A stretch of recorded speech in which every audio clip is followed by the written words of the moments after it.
the other players were there. Lexi Hall, obviously.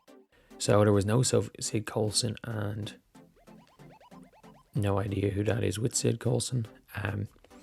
Ari McDonald obviously was there as well. And look, we got no Caitlin. And if we're being honest, she looked incredibly uncomfortable to be there last year. I think she just probably is not in the mood. The WNBA just got served a reality check that nobody saw coming, while everyone was getting glammed up for the orange carpet there. Biggest star was nowhere to be found. Caitlin Clark just pulled the ultimate power move, and now the league is scrambling to figure out what went wrong. This situation is absolutely wild and totally unprecedented right now. What do you think about Caitlin Clark skipping the orange carpet? Drop your thoughts in the comments below. So here we are, folks. The 22-25 WNBA All-Star Weekend orange carpet happened, and guess who decided she had better things to do? Yep, Caitlin Clark was completely absent from the festivities, while her Indiana Fever teammates Kelsey Mitchell, Aaliyah Boston, Lexi Hull, Ari McDonald, and others showed up looking camera-ready. Clark was apparently doing literally anything else with her time. I think she's probably not in the mood. I think the whole festivities of All-Star Weekend, I think, one, I just don't think this is her scene anyway. I don't think this is somewhere which she wanted to be last year. If we can be honest, I do not think she wanted to be there last year. But I'm guessing all the comments, the 11 comments, are going to be, where's Caitlin? Where's CC? Why didn't Caitlin go? She was at the CBA earlier.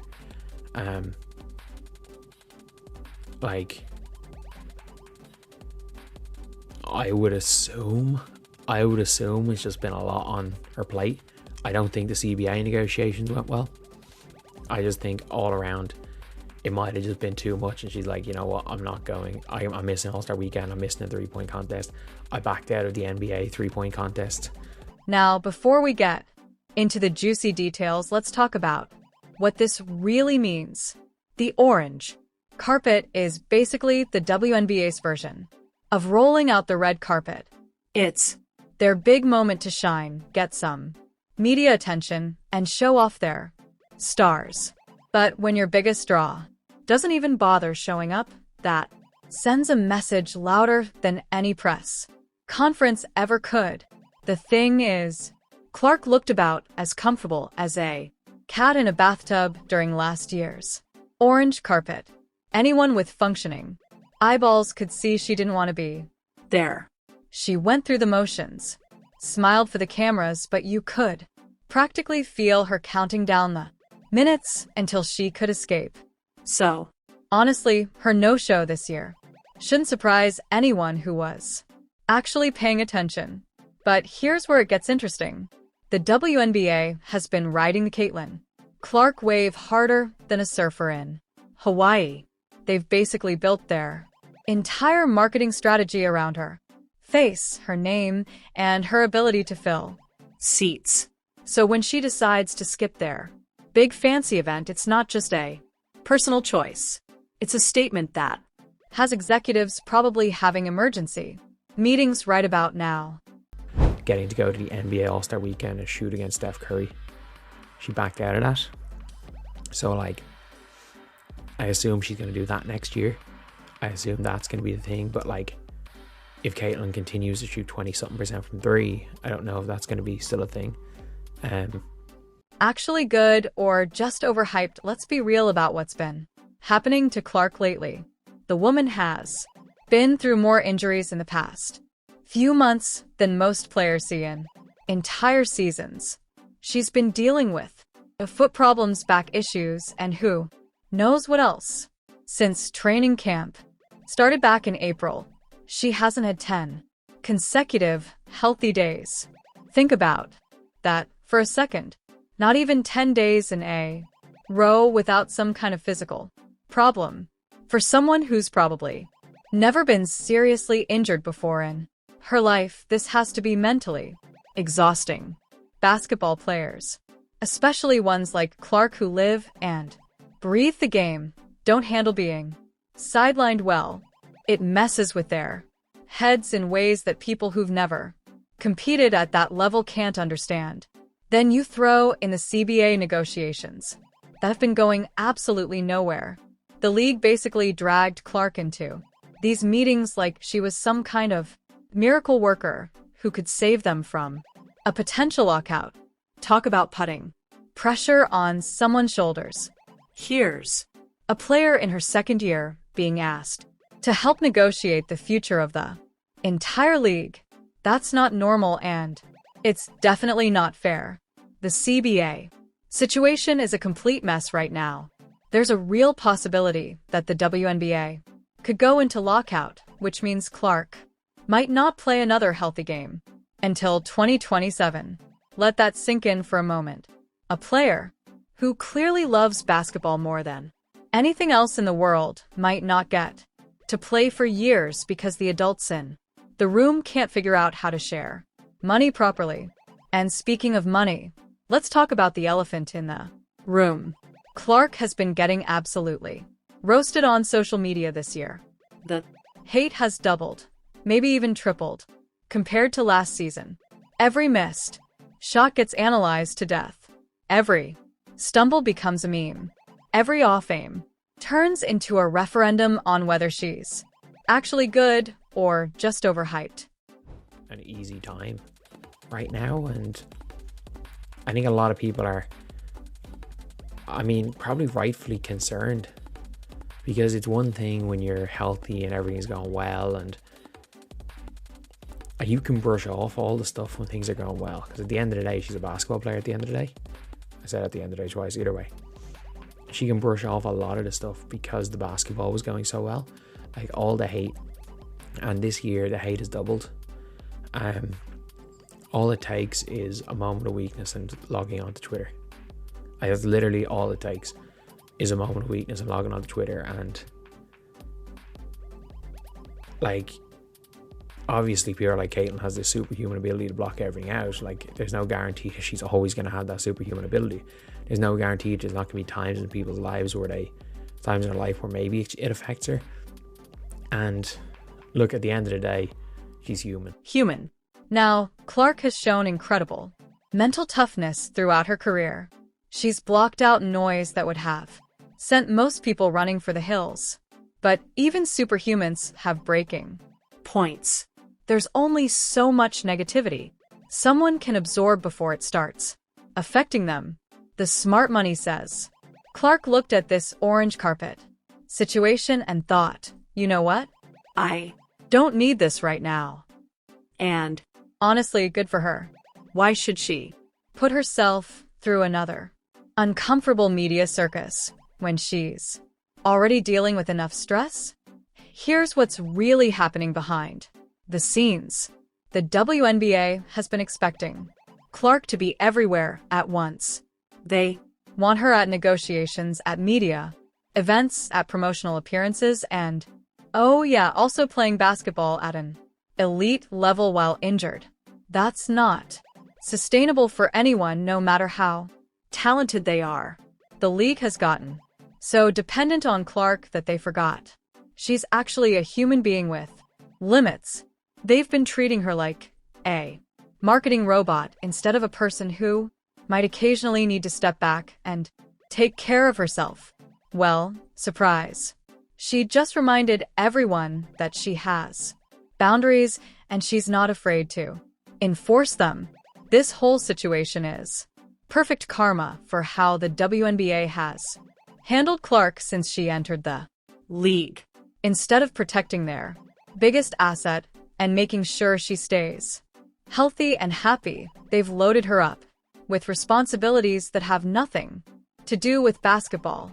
Now they're finding out what happens when you take someone for granted. The other players at the orange carpet probably had mixed feelings about Clark's absence. On one hand, they got more attention without her there. On the other hand, they know that Clark brings eyeballs to events. And without her, the media coverage is definitely going to be smaller. What makes this even more interesting is that Clark backed out of the NBA three-point contest earlier this year because she wanted her first one to be in Indiana. She turned down a chance to shoot against Stephen Curry at NBA All-Star Weekend. If she's willing to skip that kind of opportunity, skipping a WNBA orange carpet is practically nothing. The timing of all this couldn't be worse.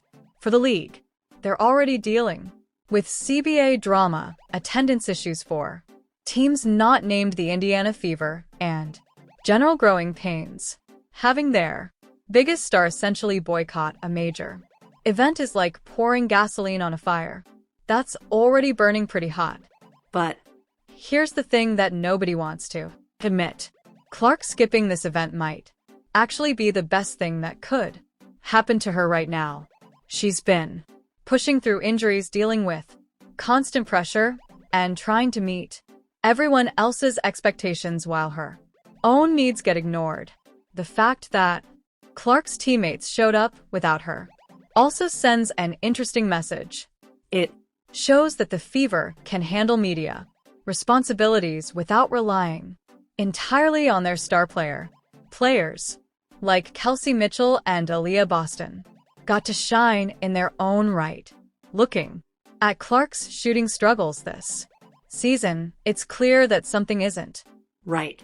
She's shooting in the 20s from three-point range, which is way below her usual standards. When a shooter like Clark struggles that much, it's usually not just a slump. There's something mechanical going wrong, and fixing mechanical issues takes time and patience. This whole orange carpet situation is really about respect. The WNBA has been using Clark to solve problems that existed long before she arrived. Low attendance put Clark on the marketing materials. CBA issues bring Clark to the meetings. Media events falling flat make sure Clark is there to draw attention. But respect is a two-way street. If the league wants Clark to carry their brand, they need to start treating her like the valuable asset she is instead of taking her for granted. That means protecting her health, respecting her boundaries, and not assuming she'll just show up to everything because they ask. The instant karma angle is real here. The WNBA has spent so much time focusing on what Clark can do for them that they forgot to ask what they should be doing for her. Now they're finding out what happens when your biggest star decides she doesn't owe you her presence at every single event. What's really wild is that this probably won't be the last time something like this happens. Clark is learning that she has power in this relationship, and she's starting to use it. The league can either adjust their approach or keep dealing with situations where their marketing plans fall apart. Remember, this is someone who's been injured 4 separate times in the last 2.5 months for different injuries since training camp started. That's not normal wear and tear. That's a pattern that suggests something is seriously wrong, either with her training regimen, her workload, or just bad luck that keeps piling up. The mental toll of constant injuries can't be understated. Clark has gone from someone who was practically indestructible in college to someone who can't string together 10 healthy days in a row. That kind of change would mess with anyone's head. And let's talk about the pressure she's been under to save the CBA negotiations. Think about how crazy that is. You've got a second-year player being brought in to help solve labor disputes that involve millions of dollars and the future of the entire league. That's not her job. Clark's absence from the orange carpet also highlights how much the league has been depending on her for everything. When she doesn't show up, suddenly the event feels smaller, less important. That's not healthy for any league to be that dependent on one person. What's particularly interesting is how Clark has been handling the pressure differently this year compared to last year. Last year, she seemed to grit her teeth and push through everything. This year, she's starting to make choices that prioritize her own well-being over other people's expectations. That's actually a sign of maturity and growth. Learning to say no to things that don't serve you is an important life skill, especially when you're dealing with the kind of pressure that comes with being a professional athlete. But here's what's really crazy about this whole situation. Clark backed out of shooting in the NBA three-point contest because she wanted her first one to be special, to be in Indiana in front of her home crowd.